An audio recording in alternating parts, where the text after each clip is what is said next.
My name is Celia Monroe, and I spent 27 years loving a man who used my savings to take his new wife to the Maldives. The money I'd set aside while clipping coupons, skipping vacations, and working overtime as a second-grade teacher. He used it for sunset dinners and luxury villas with someone else. And when they came back, arms tanned and smiles smug, they found out the house was gone. Sold, emptied, erased, just like I'd been. I didn't scream, I didn't beg. I watched them pull into the driveway and realized that everything they thought they owned was no longer theirs. Before we start, let us know in the comments where you're watching from. Don't forget to like, share, and subscribe for more powerful stories. You know, there's something strange about betrayal. It doesn't hit you like a truck. It creeps in like a fog. You don't wake up and say, "My husband is going to ruin me today." No, you pour the coffee. You pack his lunch. You remind him where his cufflinks are. You kiss him goodbye at the door and tell him you love him, not knowing that the next time he boards a plane, it won't be with you. It's funny.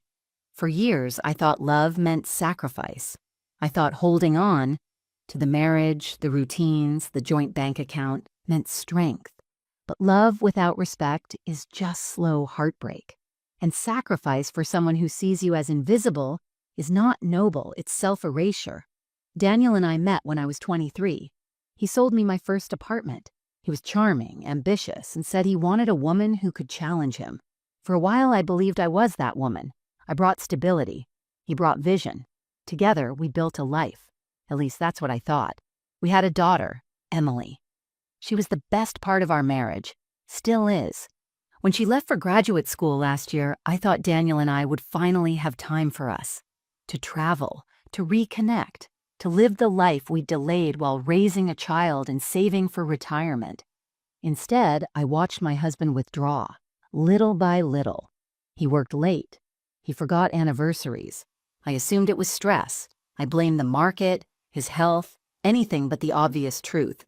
I had become a placeholder, a wallet with a wedding ring. You know that feeling when you wake up and realize you don't recognize the person lying next to you? Not because they've changed, but because you have? That was me, staring at a man who once brought me coffee in bed, now scrolling through his phone while I talked about my day. I'm not telling you this for pity. I don't want sympathy. I want you to understand something very simple. Even the quietest women, the ones who fold laundry, pay bills, and keep their rage buried under politeness. Even we have limits. So when I found out about the Maldives trip, the beachfront dinners, the private yacht, the $14,000 he withdrew from our joint account, I didn't scream. I smiled. Because by the time he came back, the house he left me in was already listed.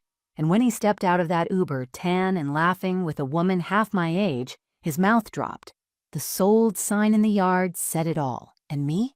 I stood by the porch holding the keys, not to give him, but to toss into the moving van.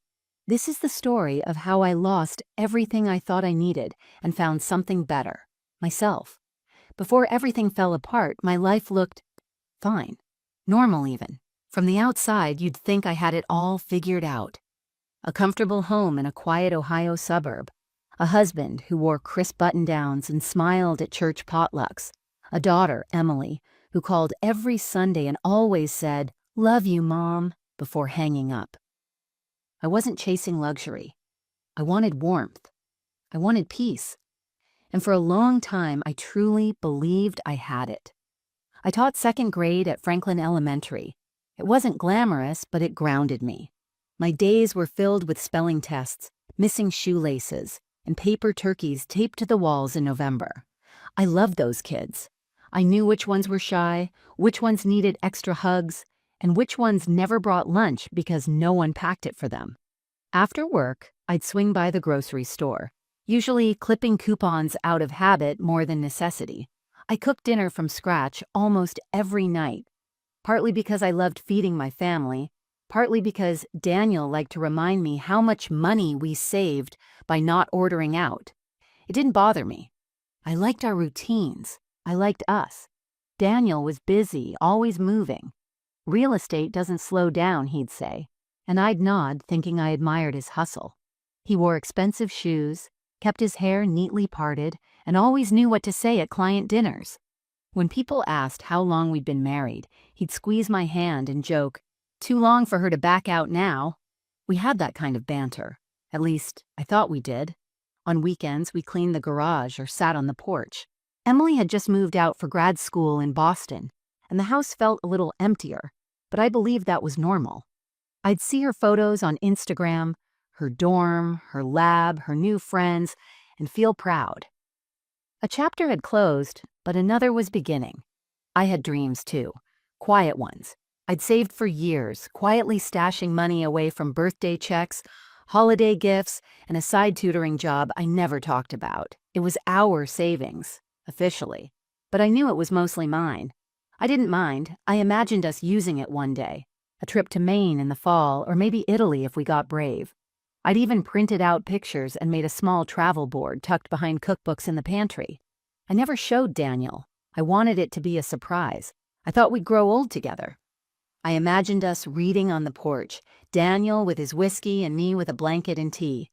I pictured grandkids one day chasing fireflies in the backyard.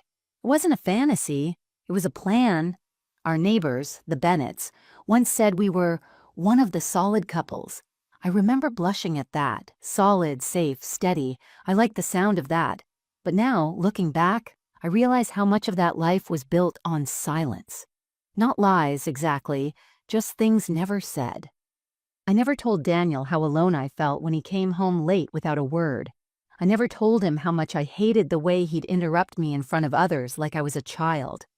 I never asked why he changed his phone password. I didn't want to start a fight. I didn't want to be dramatic. I'd tell myself, he's stressed, he's tired, he loves me, he's just not good at showing it. I folded that doubt like laundry, tucking it neatly into drawers. That's what women do, right? We make space. We soften our voices. We say, it's fine, even when it's not. Looking back, I can still smell the lavender oil I used to rub on my wrists before bed, hoping it would calm the tight feeling in my chest I couldn't quite explain. I thought I was just getting older. Maybe it was menopause. Maybe I needed to exercise more. The truth was simpler and far more painful. The truth was, I was disappearing, and I didn't even notice. Because in the life I had built, in the marriage I thought was solid, I'd forgotten to save a place for myself. I gave everything. Time, love, money, without ever imagining a day when I might need to keep something back. Just in case. Just in case the man I trusted with my whole life decided to take someone else to paradise, using what I gave up everything to build. But I wasn't there yet. Not then.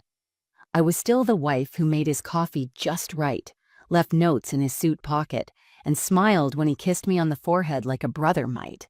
I thought that was love. I didn't know yet that it was the beginning of the end. The first red flag didn't look like a red flag at all. It looked like a Tuesday night. Daniel had been out all day showing properties, and I had made his favorite. Chicken marsala with roasted rosemary potatoes. It was one of those small efforts that felt sacred to me, a quiet way of saying, I see you. I love you. I'm here. I called him around 5:45 to ask if he'd be home for dinner. It rang 4 times before going to voicemail. 10 minutes later, he texted, busy, showing a place. Don't call unless urgent. I stared at the message, my thumb hovering above the screen. I typed out, okay, just checking in. Be safe. Then deleted it. Then typed it again. Then deleted it again. Finally, I sent just okay. The food grew cold. He didn't come home until 9:30. No apology.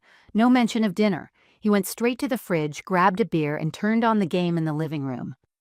I watched him from the kitchen, standing in my apron, still holding the dish towel in my hand like some kind of prop in a forgotten play. I told myself he was tired, that he must have had a rough day. But something about the way he looked through me, like I wasn't even there, made my chest tighten. A few days later, I found a receipt in the pocket of his jeans while doing laundry. It was from a cafe across town I'd never heard of.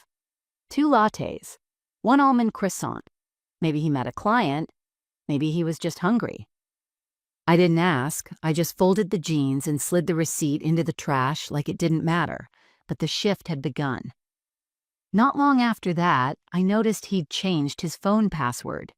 We used to know each other's, not because we snooped, but because we didn't need to. I'd sometimes use his to check the weather or look up directions while we were driving. Now, when I asked him to unlock it so I could call Emily, he snatched it from my hand. "I'll do it," he said sharply, and typed the code before handing it back. I laughed it off. "Since when do we keep secrets?" He didn't answer. That night, I brought it up in bed, gently, carefully. "Hey, is everything okay with us?" He rolled over, not facing me. "You always make things into drama. It wasn't a fight. It wasn't even an argument. That's what made it worse. It was indifference. Like he couldn't be bothered to care that I was hurting, that I was starting to doubt things I never thought I'd question." I started noticing how little he touched me. Not in a romantic way, even in passing. No hand on my back as he passed behind me in the kitchen. No brushing his fingers along my shoulder as he used to when I read on the couch. It was like living with a polite stranger. Then came the open house. He'd asked me to help stage one of his listings on a Sunday afternoon, something I used to love doing, picking flowers for the table, arranging books just so. But that day I showed up with the tray of cookies and found him already inside, laughing with a woman I didn't recognize. She was tall, probably in her early 30s, with glossy black hair and nails that looked freshly done.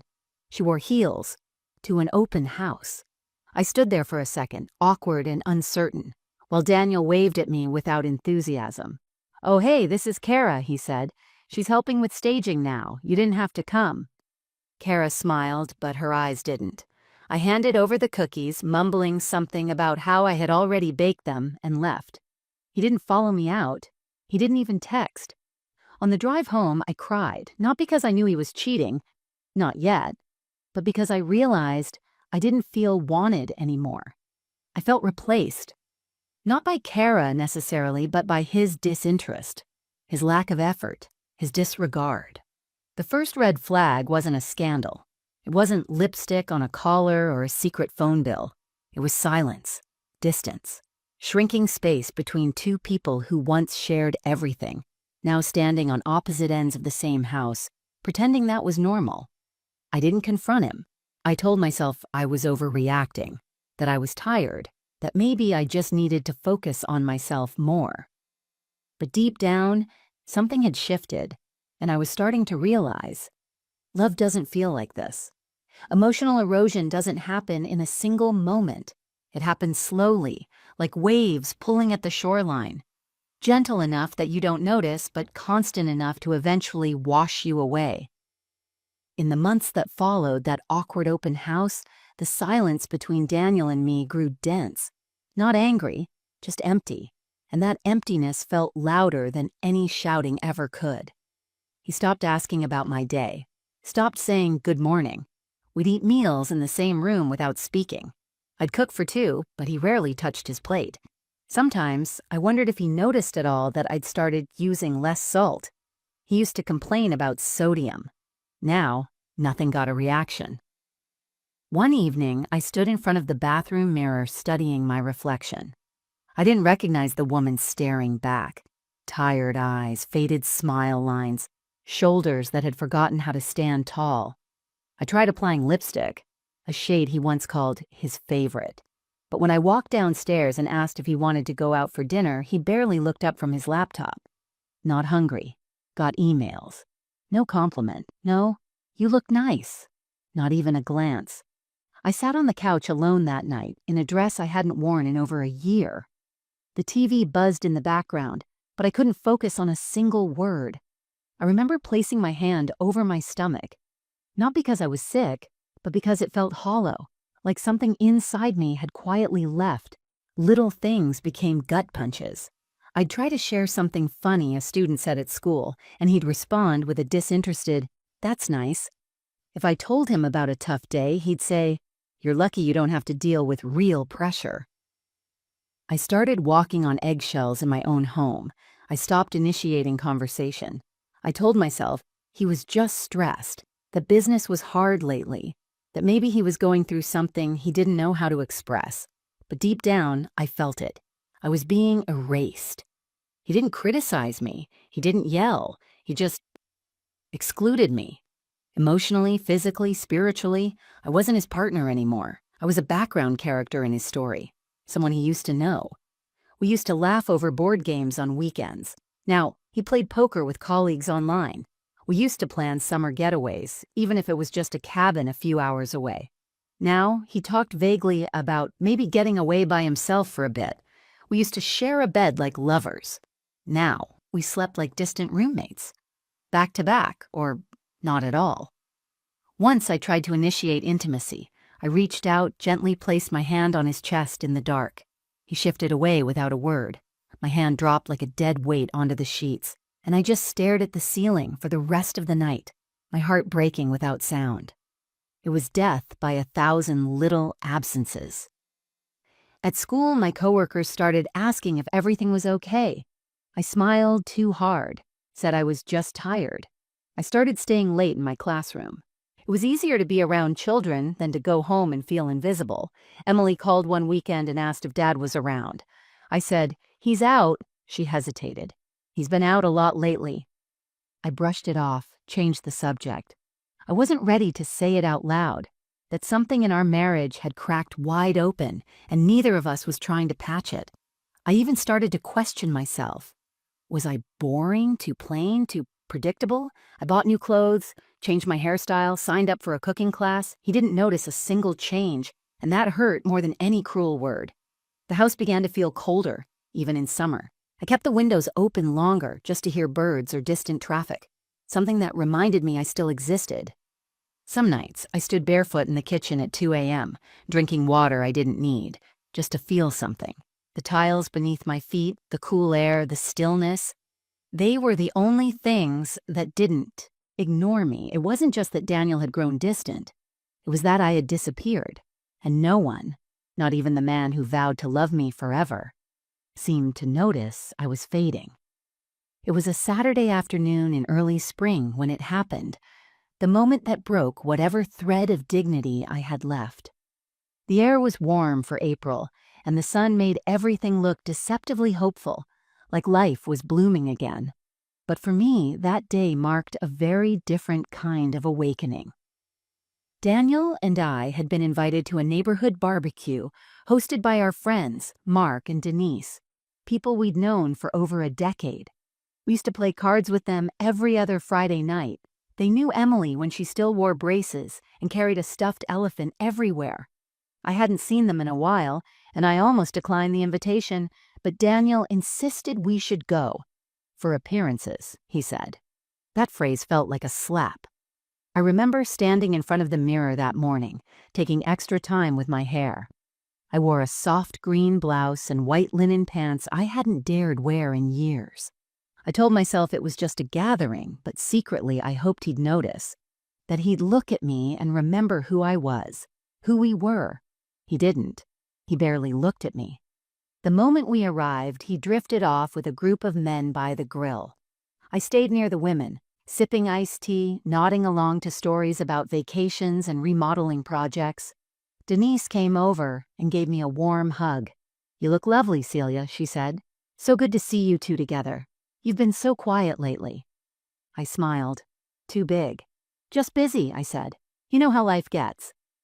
About an hour in, someone brought out a few bottles of wine. Laughter floated through the backyard. Daniel was on his second beer, leaning back in a lawn chair surrounded by people. Kara was there too. I hadn't realized at first. She blended into the crowd, but once I saw her standing next to him, laughing at something he said, I couldn't unsee it. She was wearing a sundress that barely touched her knees, sunglasses pushed back into her shiny black hair, and wedge heels that made her tower. She looked like she belonged on the cover of a beach magazine, not in the backyard of a Midwestern barbecue. I was pouring a glass of lemonade when I heard my name. Daniel's voice, loud and unmistakable, followed by a wave of chuckles. "Celia used to burn pasta," he was saying, "for a year straight. I thought we were going to die of undercooked noodles." Everyone laughed, including Kara. "She even bought this Cooking for Beginners book and kept it under her pillow like it was the Bible," he continued. I stood there, frozen. My hand clenched the lemonade pitcher until I thought the glass might shatter. He knew I hated that story. He knew it embarrassed me. I had told him in confidence years ago how hard I tried to learn to cook when we were first married, how I wanted to impress him, how I cried the night I ruined his birthday dinner because I'd followed the recipe too closely and still failed. And now it was a punchline. My effort, my vulnerability, my memory, reduced to entertainment. I didn't storm out, I didn't cry. I walked over calmly, placed the lemonade on the table, and said, loud enough for those around him to hear, "At least I never forgot your birthday." The laughter stopped. Kara looked confused. Daniel's smile faltered. I held his gaze for a moment. He looked at me like I was a stranger who had just told him an inconvenient truth. I turned and walked away. In the car, he didn't speak. Neither did I. The silence was heavy, but this time, it wasn't suffocating. It was clarifying. That night, I lay in bed and realized I'd felt more seen by strangers at that party than by the man who promised to love me forever. Not because they valued me, but because they witnessed what he no longer tried to hide. His disrespect, his contempt, his casual cruelty. I understood something important that night. It wasn't just that he didn't love me anymore. It was that he didn't respect me. And without respect, love is meaningless. That humiliation didn't destroy me. It woke me up.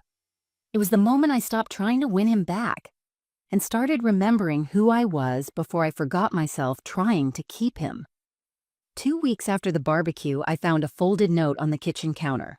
Not a letter, not even a full sheet of paper. Just a yellow sticky note, the kind I used to leave on Emily's lunchbox in 2nd grade. "Celia, I'm going to stay at Kara's for a while. I think we both need space. Daniel." That was it. No, "I love you." No explanation, no conversation, just a half-scribbled sentence left beside an empty coffee mug and a trail of muddy footprints on the tile floor. I stood there in my bathrobe, the kettle hissing behind me, that pathetic little note trembling in my hand. I read it again and again, waiting for it to change, waiting for him to come back through the door and say it was a joke, or a test, or a mistake. But the front door stayed closed, and the sound of his tires crunching down the driveway never came. Because he was already gone. He didn't pack a suitcase. He didn't take his charger or shaving kit or even the jacket I'd just dry cleaned for him. That told me all I needed to know. He wasn't leaving in a rush. He was already living a second life. He had a toothbrush somewhere else, a closet full of clothes I'd never washed, a woman who wasn't waiting up for him every night, hoping he'd look at her the way he used to. I didn't scream. I didn't chase after him. I didn't even call Emily. Not yet. I just sat down at the kitchen table, staring at that sticky note as if it were a document outlining the death of my marriage. And still, I couldn't cry. I think I was too numb to feel anything real. It wasn't until later, when I walked into our bedroom and saw the unmade bed, the socks he'd always kicked off at the foot, the cologne he never wore anymore, that the tears came. Quietly, without warning. They rolled down my cheeks like warm apologies from a body that couldn't speak the words. People think the end of a marriage is some big explosion, but sometimes it's a man walking out without slamming the door, and a woman standing in the hallway, too tired to run after him. The days that followed were blurry. I went to work, smiled at kids, passed out spelling tests, answered emails. But inside, I felt like I was watching myself from the outside, like an actor trapped in a scene she didn't audition for. I moved through each hour with a practiced kind of numbness, the kind you learn after years of being ignored. He didn't text, didn't call. There was no apology, no follow-up, no explanation. The silence said what he never had the courage to. I'm done. I started cleaning, obsessively, the kind of cleaning that felt more like exorcism. I scrubbed baseboards, emptied drawers, donated boxes of his old clothes, rearranged furniture, not because it made me feel better, but because it was the only thing I could control, the only way I could mark that he was truly gone, and everyone assumed I was done too. Neighbors waved politely but didn't ask questions. Friends sent casual, thinking of you texts that I didn't have the energy to answer. Even Emily sensed something was wrong but didn't press. She was busy. She was far away, and I couldn't bear to say, "Your father left." Not yet. Some nights I sat in the living room alone, the TV on but muted, flipping through wedding albums. I stared at the photos like I was studying strangers. There was Daniel, eyes crinkled in a smile, holding my hand. There I was, in lace and pearls, looking up at him like he was my whole future. I wanted to shake that version of me and whisper, "He won't stay. You won't recognize him when he leaves." But other nights, fewer but stronger, I sat outside on the porch and listened to the crickets. Just sat. Just was. And something inside me would whisper, "You're not done yet. Not even close. I hadn't left him. He left me." But in doing so, he forced something open. He forced me to see just how little of myself was left in this house, in this life we built. And as painful as that was, it made one thing crystal clear. I had nothing left to lose, and everything to rebuild. Everyone thought I was broken, quiet, defeated. But I wasn't. I was rearranging, reconstructing, silently standing up from the rubble of my own life. And while he thought I was sitting in that house waiting for him, I was already imagining what it would feel like to let it all go. Rock bottom didn't feel like a crash. It felt like a slow, silent descent, a quiet drowning in my own home. It had been nearly a month since Daniel left, and still, no call, no text, no, "Are you okay?" No, "Let's talk." He vanished from my life like I was a forgotten appointment in his calendar, something once necessary, now irrelevant. Each morning I woke up to silence. Not the peaceful kind, but the kind that buzzed in your ears like a warning. I would shuffle through the house, barefoot, touching things that used to feel familiar. The coffee pot, the chipped mug he always used, the recliner where he used to fall asleep during baseball games. Everything was still there, but the life had been drained from it, like furniture abandoned in a staged photo. I stopped eating regular meals. I'd nibble on crackers or make toast and forget about it halfway through. My stomach didn't rumble anymore. It just felt heavy, like it was full of stones. Some days I couldn't bring myself to shower. I'd sit on the edge of the bed with a towel in my lap and just stare at the floor. Not crying, not thinking, just still, paralyzed by a pain I couldn't explain to anyone. There's a kind of loneliness that doesn't come from being alone, but from realizing the one person who was supposed to love you, protect you, willingly walked away without looking back. One morning, I opened the closet to get dressed and saw his suits still hanging there. Dozens of them, neatly pressed, color-coded, a habit I had kept up out of love. The man wasn't even living here, but I had continued organizing his life like a ghost wife. That realization hit me harder than I expected.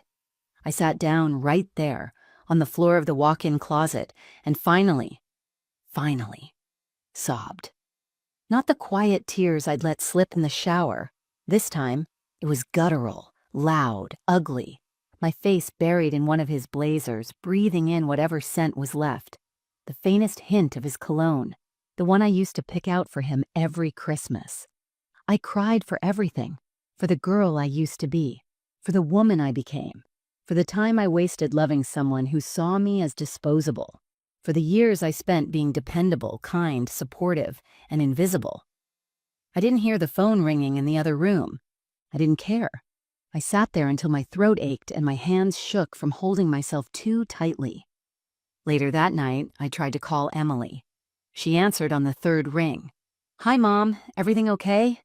I wanted to say no. I wanted to say, "Come home. Your father left. I'm falling apart." But I didn't want to ruin her life, too. "I'm okay," I lied. "Just wanted to hear your voice." We talked about her classes, her new lab partner, her plans for summer. I listened, nodding silently, clutching the phone like a lifeline. When we hung up, I stared at the dark screen for a long time. Then I set it down gently on the kitchen counter and turned off the light. That was the night I dreamed I was underwater. Not drowning, just submerged. Everything muffled, everyone far away. I was suspended in cold, dark water, watching the surface above but unable to reach it. I woke up gasping, heart pounding. The next morning, I walked outside barefoot in my robe just to feel something. The grass was cold with dew. The sky was overcast. I stood there, arms crossed, breathing in the damp air, when a neighbor, Mrs. Chen, walked by with her dog. "Morning, Celia," she said, smiling kindly. "You doing okay?" I nodded too quickly. "Fine, just enjoying the morning." But even she didn't believe it. Her smile softened. "If you ever need to talk, I make a mean cup of tea." It was the first time someone saw me. Not the version I performed, not the fake smile I put on at the grocery store, but me, the crumpled, quiet, unraveling me. That small moment cracked something open. Rock bottom isn't just about grief. It's about silence, numbness, that dangerous place where you start to believe maybe this, the loneliness, the invisibility, the ache, is just who you are now. But something in that moment, standing in the wet grass with frizzed hair and empty hands, told me, this can't be it. There had to be more. I didn't feel strong yet. I didn't have a plan, but I knew, deep in the bones that had carried me through everything, that if I could feel pain this deeply, I could feel other things again, too. Hope, power, purpose. I just didn't know yet how close I was to discovering it. It started innocently enough. I was at the dining table with a notebook and calculator, trying to make sense of my new life on paper. I had been putting off the inevitable, sitting down and truly looking at our finances now that Daniel was gone. Part of me still clung to the hope that it was temporary, that he'd come back and say it was a mistake, that we'd talk, fix it, cry, maybe even laugh at how close we came to falling apart. But that hope had gone quiet, and the numbers on the page were loud. I opened the drawer where we kept our financial documents. Bank statements, mortgage info, tax returns. I found the manila folder labeled Savings and Investments, with my handwriting still on the tab, neat and hopeful from a time I still believed we were saving together. As I sifted through printouts, something caught my eye. A recent transaction from an account I didn't recognize. A withdrawal of $14,870 from what appeared to be a travel agency. I frowned. It wasn't our usual credit card. It was from a linked account I hadn't looked at in months. An old joint savings we'd opened when Emily was born. It was supposed to be emergency only, and we'd promised never to touch it without discussing it together. I logged into the account online. It had been drained almost completely. Transaction after transaction showed up in the past 3 weeks. Resort bookings, international flights, restaurant charges in places I'd never heard of. I clicked on the largest charge, and my breath caught. Vela Private Island, Maldives. I blinked at the screen, then clicked again, just to be sure. And there it was. A week-long stay at a luxury resort I had once circled in a travel magazine, dreaming about going with Daniel after retirement. I felt the blood drain from my face. My fingers went cold. My vision blurred as I scrolled. Spa packages, yacht rentals, candlelit beach dinners, charges for 2 guests. 2. I wasn't one of them. That account wasn't filled with his commissions or Kara's designer purse money. That account had been built on my sacrifices. The overtime I'd worked. The school supplies I'd paid for out of pocket without ever asking for reimbursement.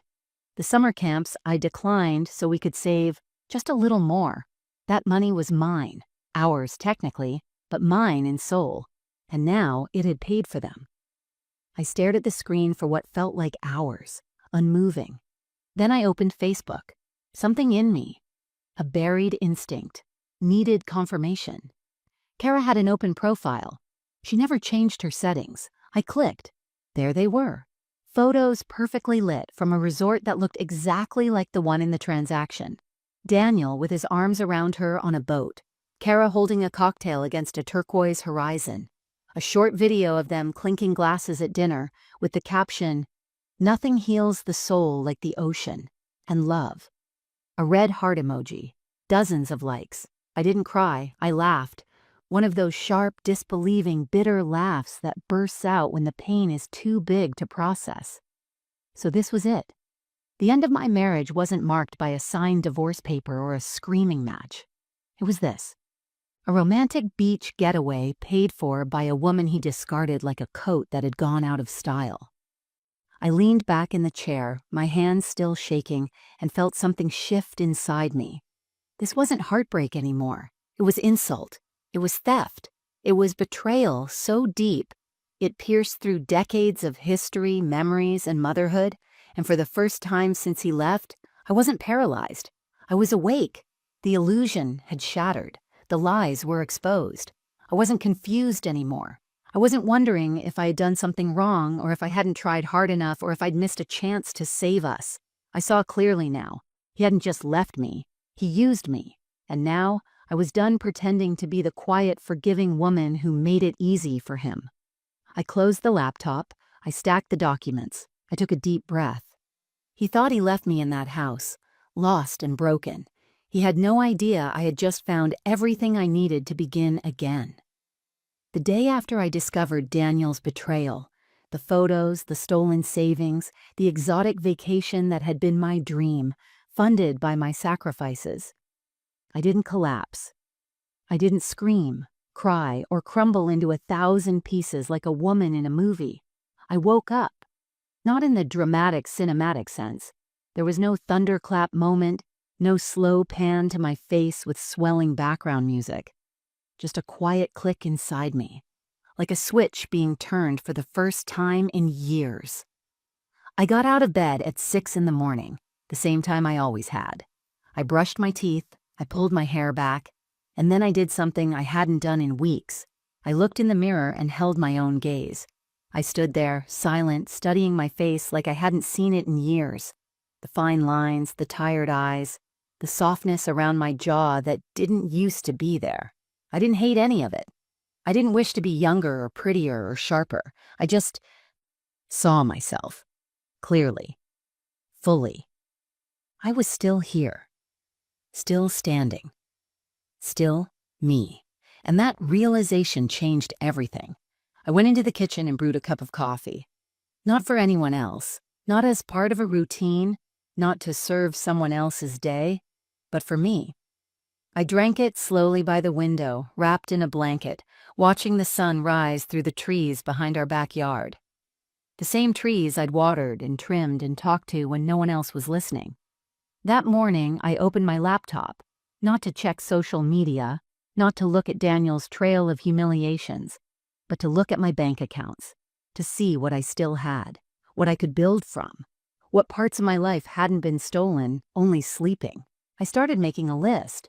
What do I want? Not what do I need? Not what would be smart or safe or predictable. What do I want? I wrote, peace, independence, a life that doesn't revolve around anyone else's shadow. A cabin by the mountains, maybe, to feel powerful when I walk into a room, to never silence my voice again for the sake of someone else's comfort. It wasn't some grand declaration. It was a whisper, but a strong one. The kind that doesn't ask permission, the kind that grows louder with time. I remembered a moment years ago when Emily was 6. She'd been scared to go on stage for her school play. She was crying backstage, clinging to my skirt, saying, "What if I mess up?" I knelt down and said, "Then you mess up. But you go out there anyway. Because brave isn't perfect. Brave is trying when you're scared." That memory hit me like a message from my own past self. It's okay to be scared, but do it anyway. So I got dressed. I didn't reach for the usual oversized sweater or the loose jeans I wore to feel invisible. I pulled out a navy blue blouse I hadn't worn since Emily's college tour, the one that made me feel like I had somewhere to be. I put on earrings, real ones, lipstick too. Then I walked into the guest room, the one Daniel never bothered to clear out, and sat at the desk. I opened my old laptop, the one I used to use for tutoring sessions. I searched for divorce attorneys near me, then how to sell a house after separation, then solo travel destinations for women over 50. I wasn't making a statement. I was building a map. That evening, I went for a walk, just around the block, the same houses, the same mailboxes, the same neighbors, but everything felt different. Because I was different. I wasn't the woman who waited anymore. I wasn't the one refreshing my inbox, hoping for an apology. I wasn't mourning someone who had chosen someone else and expected me to stay frozen in grief while he lived freely. No, I was thawing. I was stretching. I was rising. Somewhere deep inside me, the woman I used to be, the one with sharp instincts and a loud laugh and dreams of Italy, had heard my cry. And she was coming back. Quietly, steadily, powerfully. Not to get revenge, but to return to herself. I didn't announce anything.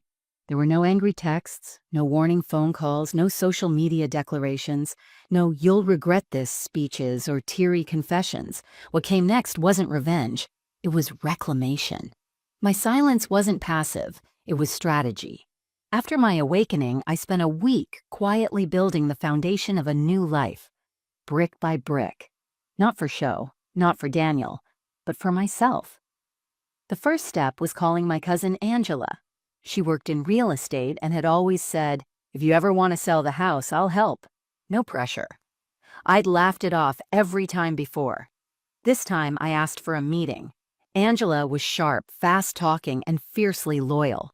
When I told her I was ready to sell, she didn't ask why. She just said, "I'll make it move." I didn't tell her about the Maldives. I didn't tell her Daniel had left me or that he used my money. That wasn't necessary. What mattered was that I wasn't clinging anymore. I was letting go, on my terms. I spent the next few days going through the house like a curator preparing for a museum closure. I didn't cry when I boxed up wedding photos or donated Daniel's golf clubs. I didn't linger over the couch where we used to watch movies or the dinner table where we once celebrated birthdays. I moved through the rooms with the quiet efficiency of someone who had finally made peace with walking away. Anything that didn't serve the woman I was becoming, it went. I called a financial advisor, a woman named Taryn, recommended by a retired teacher friend. We met in her office, a calm space with floor-to-ceiling windows and soft jazz playing. I handed her a folder of statements, including the documentation of the drained savings account. She skimmed through it, then looked up at me. "You've been taken advantage of." "I know. We can build from this." I nodded. We talked retirement accounts, asset protection, legal options. She spoke with clarity and without condescension. She gave me next steps, real ones, actionable ones. For the first time in months, I felt in control, not of Daniel, not of the past, but of the future. I booked an appointment with a divorce attorney the same day. Her name was Marisol. She was direct and didn't sugarcoat anything, and I liked her for that. She listened to my story without flinching. When I told her about the stolen savings, she didn't hesitate. "He used marital assets for a personal affair. We'll recover what we can." I asked if I could do all of this quietly. No drawn-out battles, no drama. Just what was legally mine and the freedom to leave with it. She smiled. "You want clean and swift? You got it."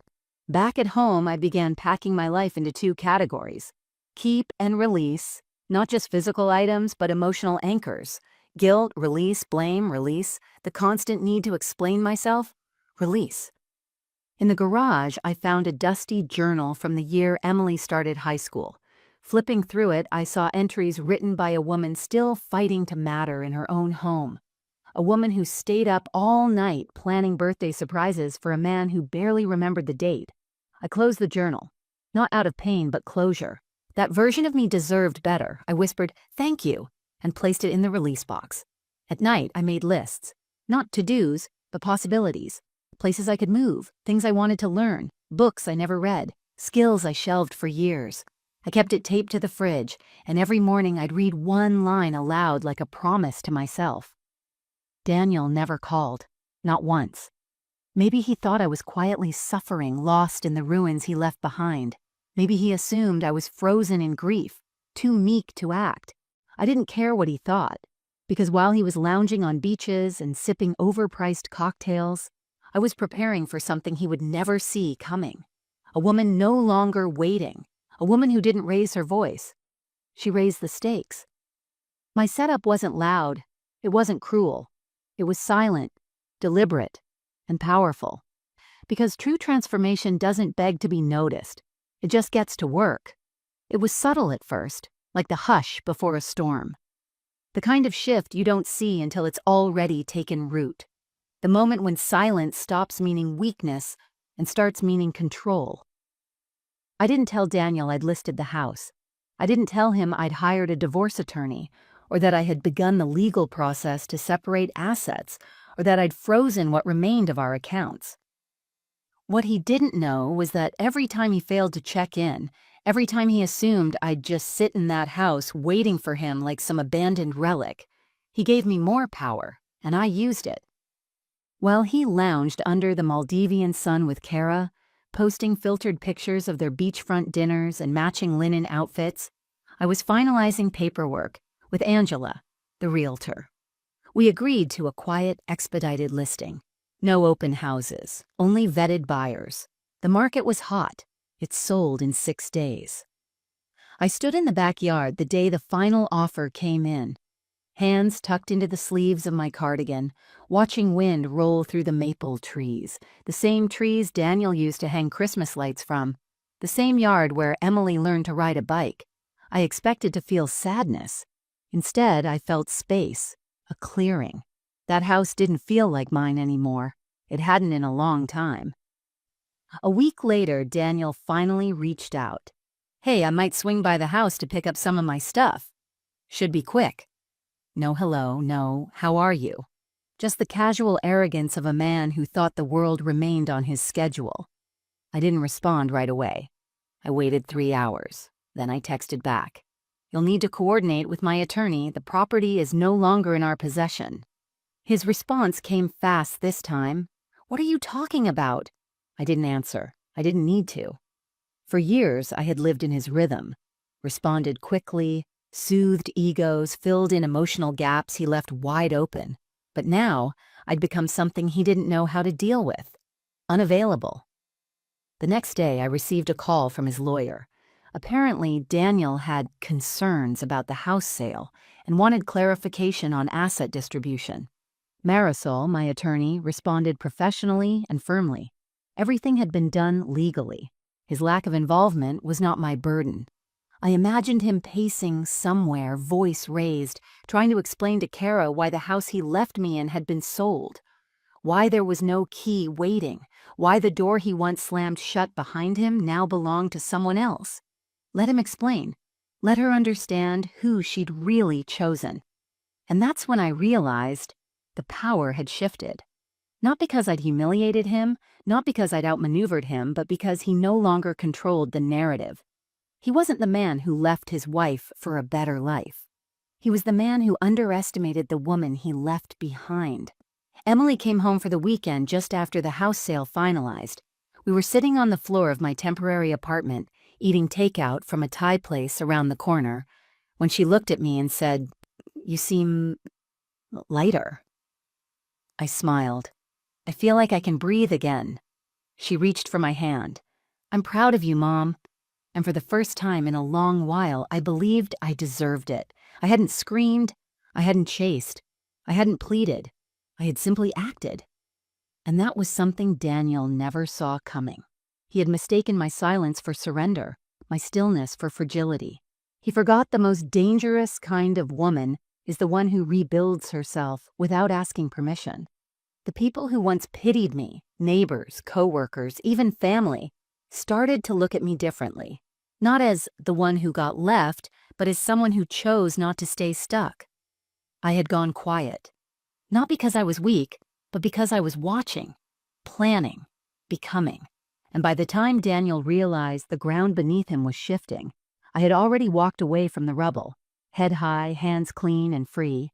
The day Daniel came back was overcast, the kind of sky that sits low and heavy, full of things it hasn't decided whether to release. I was standing in the driveway of what had once been our house, now stripped of its soul, packed up and ready for its new owners. The "sold" sign stood tall on the lawn like punctuation at the end of a sentence.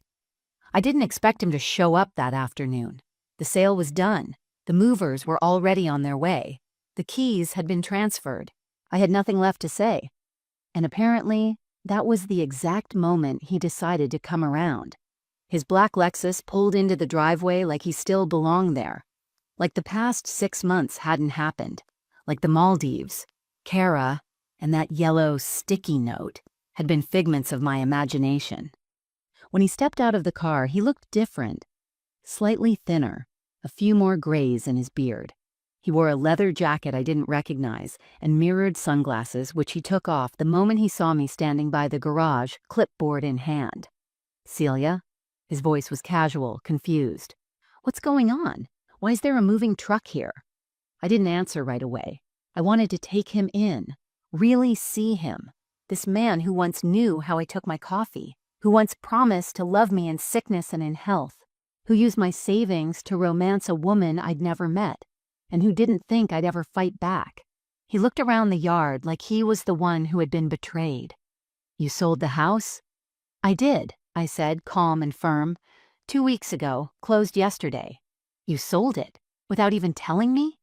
"Without needing to," I replied. "My attorney handled the filings. Yours was CC'd." He blinked. "I didn't check my email. That's not my responsibility anymore." There was no drama in my voice, no bite, just clarity. And for him, that was far more jarring than a slap across the face. He took a step closer. "You can't just do that. This was our house." I shook my head. "No, Daniel. You gave up your right to call it ours when you walked out without a conversation, without a plan, and without a shred of decency." He opened his mouth to speak, but I didn't let him. For once, I didn't give him space to spin a story. "You left a note. A note, Daniel. After 27 years, that's how you ended things. And while you were drinking cocktails with Kara on a beach, I once dreamed of visiting with you. I was sitting in that kitchen wondering how I'd become so small in a life I helped build. I didn't think you'd—" He started. "No, you didn't," I cut in. "You didn't think I'd move on. You didn't think I'd be capable of letting you go. You thought I'd just sit here, waiting, devastated, maybe broken, until you decided what version of me suited your life again." He looked at the moving truck, then back at me, finally starting to understand. "I never meant to hurt you," he said quietly, "but you did, and now you're surprised I did something about it." He took another step forward, softer this time. "Celia, we've been through so much, and I survived all of it," I said, "including you." That was the moment it shifted, truly shifted. The weight he once held over me, the emotional strings he thought he could still pull, they snapped. I could see it in his eyes. He was searching for the old version of me, the quiet, agreeable wife who smoothed over conflict and kept the peace. She wasn't standing there anymore. He looked like he wanted to say more, but I turned toward the movers. "Be sure to take the boxes marked donate straight to the drop-off, not the storage unit," I said, loud enough for Daniel to hear. He lingered for a second longer, then finally asked, "Where will you go?" I met his eyes. "Anywhere I want." I didn't owe him answers.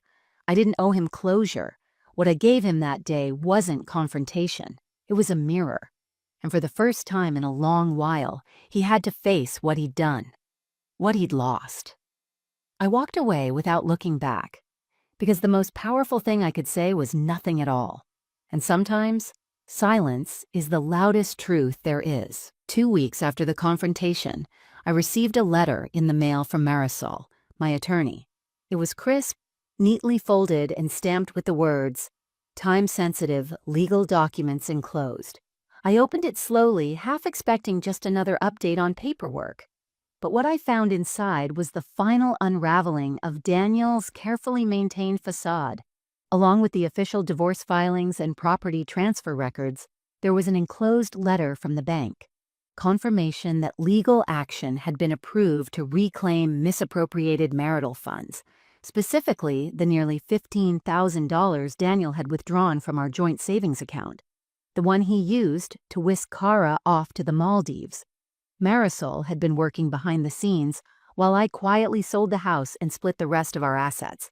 She had filed a claim based on a clause in Ohio marital law, intentional misuse of shared funds for personal affairs, and it had stuck. The letter stated that the funds had been frozen in his personal account, and restitution would be issued directly to me within 30 days. I stared at it for a full minute, not out of shock, but satisfaction. Not because I needed the money anymore, but because I wanted accountability. That money represented more than just stolen dollars. It was time, trust, It was every sacrifice I'd made while clipping coupons instead of taking trips. Saying no to new clothes so we could put more toward retirement. Teaching summer school while he networked at business lunches. He had taken all of it and spent it on her. Now it was mine again. That evening, I made tea and sat by the window with the letter in my lap. Outside, the wind rolled through the trees. For the first time in months, I felt like I could exhale completely. The money wouldn't erase the betrayal. Nothing could. But this? This was justice. Quiet, firm, and poetic.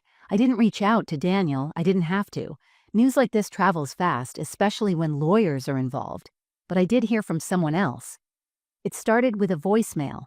"Hi, Celia, it's Kara. I don't know if you'll even listen to this, but I thought you should know. I didn't know about the account. I didn't know that money wasn't his. He said it was a business bonus. I'm so sorry. I didn't mean to. I just didn't know." I deleted the message. The next day, Daniel called. I didn't answer. Then he texted, "We need to talk, please. It's important." I didn't respond. That night, a long email arrived in my inbox.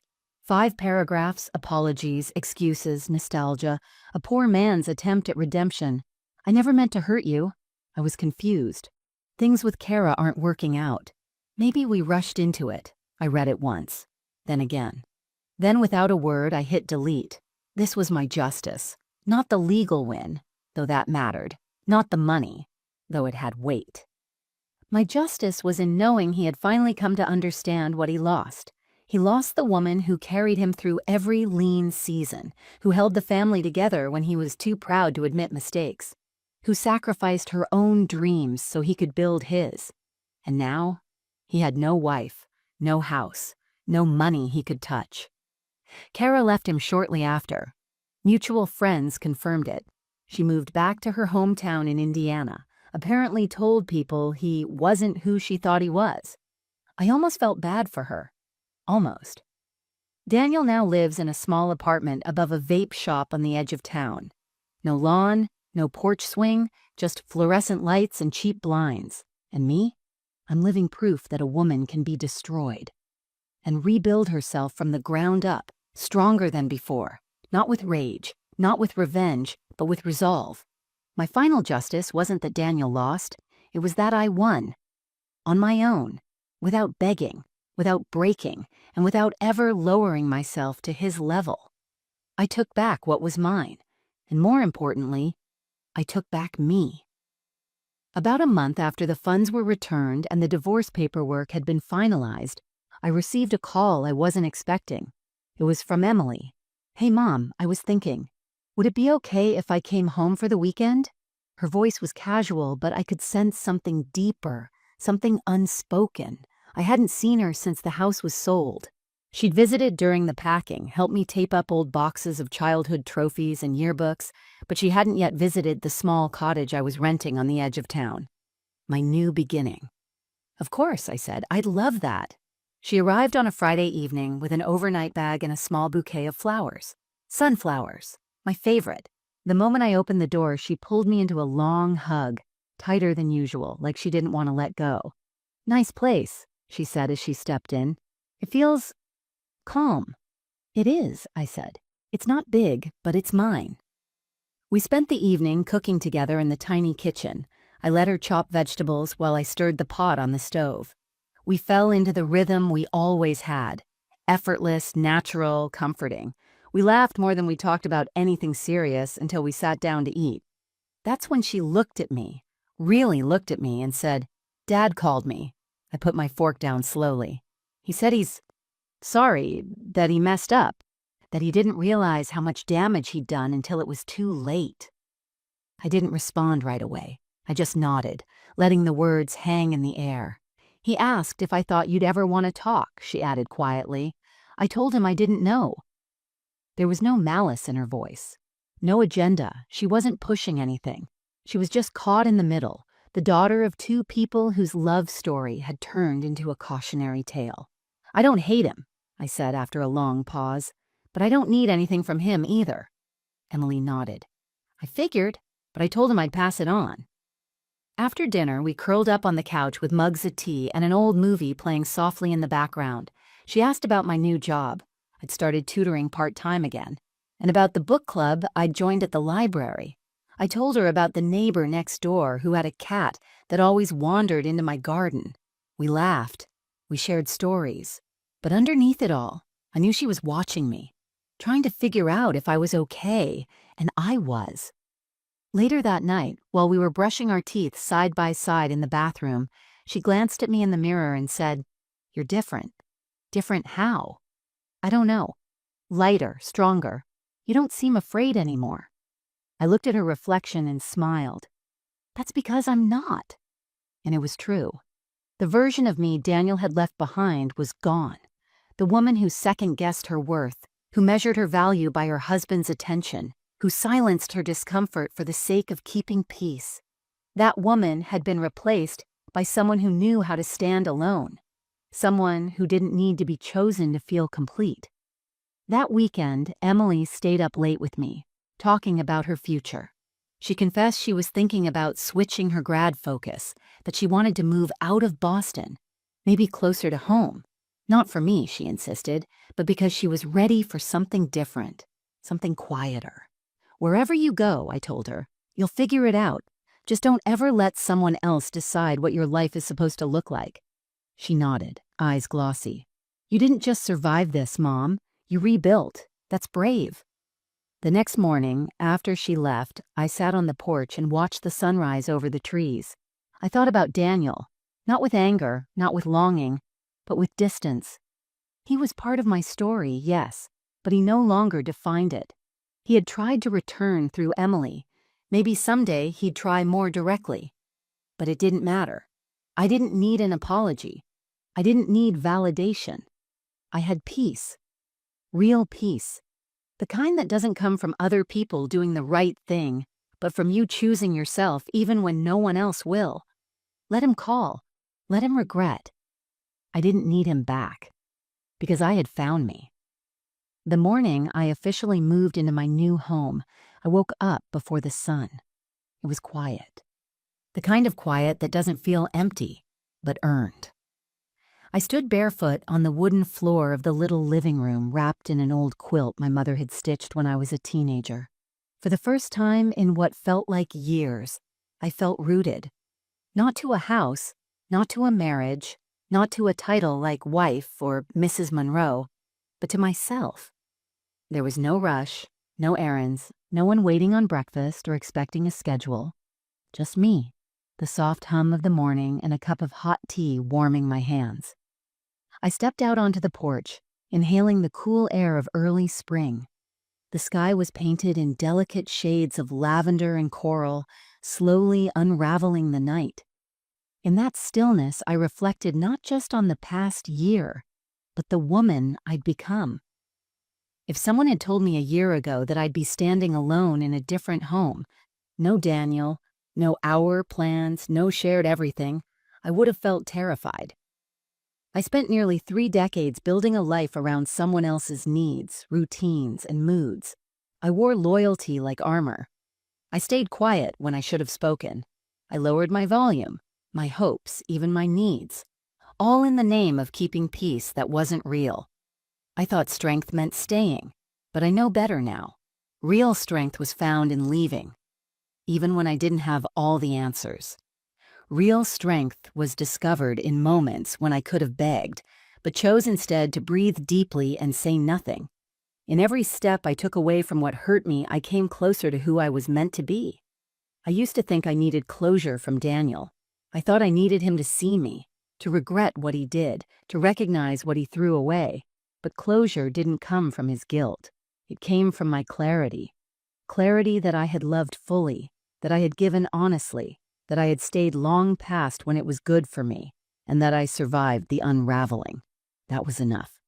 I learned to appreciate my own company. I found joy in small rituals. Early walks, weekend farmers markets, handwritten letters to Emily, who now called more than ever. I started keeping a gratitude journal, not because I was trying to be someone else, but because I needed to remind myself daily of how far I'd come. And it wasn't just the big things. It was the tiny wins that built my new life. The first time I assembled a bookshelf alone. The moment I stood up to a pushy bank manager and refused to be talked down to, laughing out loud at a comedy show without flinching, realizing I didn't need someone beside me to enjoy it, saying no without guilt, saying yes without explanation. That's healing. One afternoon, I took a photo of myself standing on a hiking trail near my new home, wind in my hair, cheeks flushed from exertion, grinning like a woman who had just reached a summit, both literal and symbolic. I sent it to Emily with one line, "Getting stronger every step." She replied within seconds, "I see it, Mom. I'm so proud of you." There was a time when being alone felt like punishment. Now it felt like power.